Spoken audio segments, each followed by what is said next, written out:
Salut tout le monde, c'est Pivot Foot, j'espère que vous allez bien. Alors, je fais cette vidéo pour parler plus en détail des quarts de finale, essayer de faire on va dire, des prédictions, on va dire définitives, pour les 8 équipes restantes.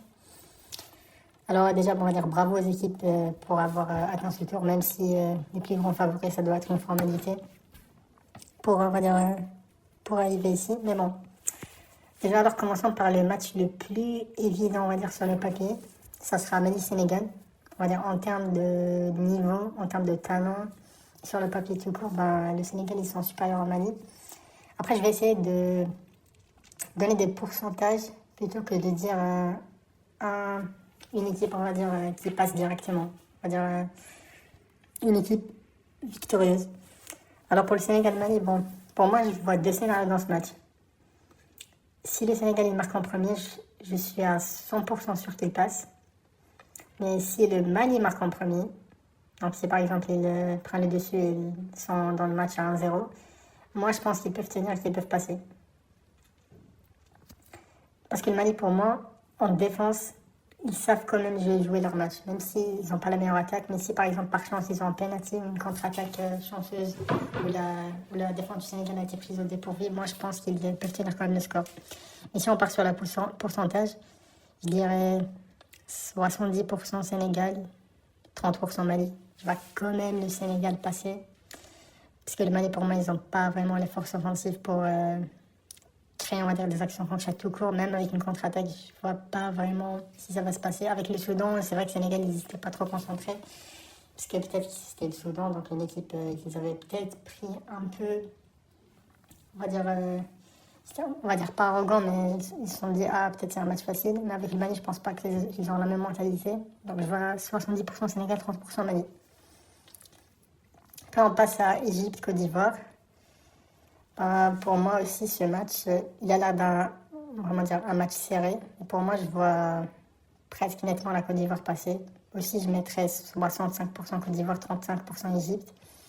Peut-être, on va dire, peut-être qu'ils peuvent avoir une petite surprise égyptienne. C'est vrai qu'ils ont l'expérience, cette Coupe d'Afrique. Mais pour moi, cette équipe d'Égypte, je sais pas, je sens pas que c'est une équipe qui va prendre des trophées. Ils ont juste, sont pas l'aura de, je sais pas, leur aura de leur histoire, voilà.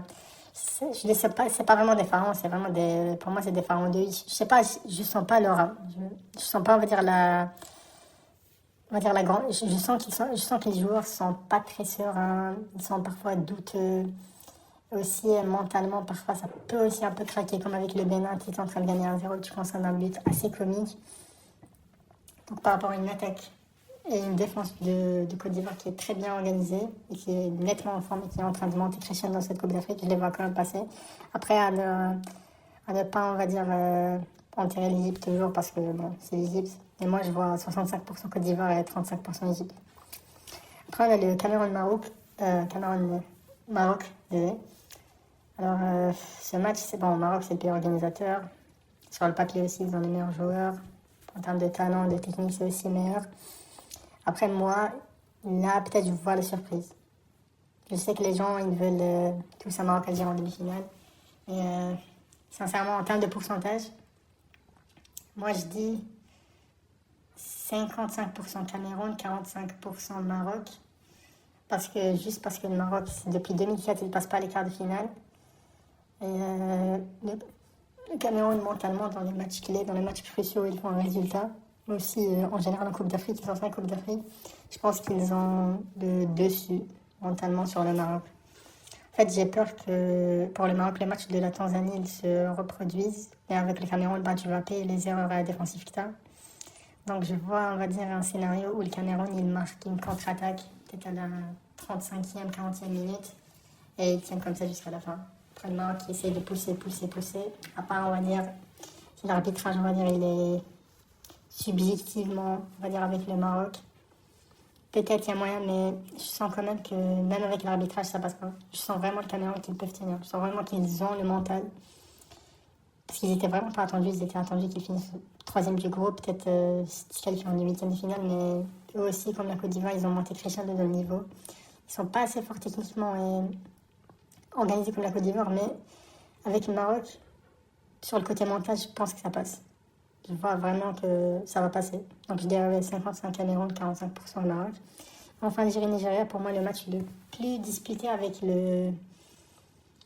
on va dire avec le plus de niveau technique et offensif. Alors bon, ici, moi, ici, je dirais, je pense 55% Nigeria aussi, 45% Algérie. Juste parce que l'Algérie, c'est vrai, ils ont passé la RDC. Et la RDC a une très bonne défense par rapport au Nigeria. Le Nigeria, je pense en défense, c'est un peu inférieur quand même par rapport à la RDC. Donc pour l'Algérie, leur chance, c'est d'attaquer en contre et ben, se créer des occasions parce que la défense, elle est moins faible. Mais le problème, c'est que le Congo avait une attaque faible et ici, le Nigeria, c'est la meilleure attaque de la Coupe d'Afrique. Donc pour la défense algérienne, je pense que ce sera assez compliqué de défendre contre Osimhen, Lookman et Akor Adams.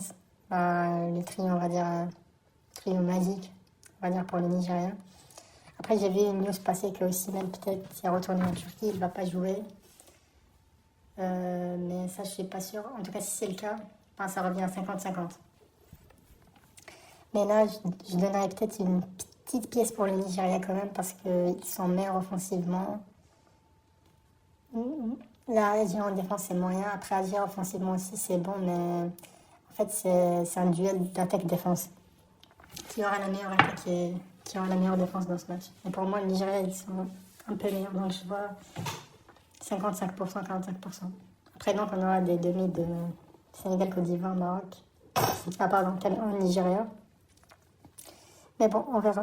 Et pour l'instant, c'est ce que je vois d'ici, on va dire, le jour du match. En tout cas, merci beaucoup de rester jusqu'à la fin, un plus de vidéos et prenez soin de vous.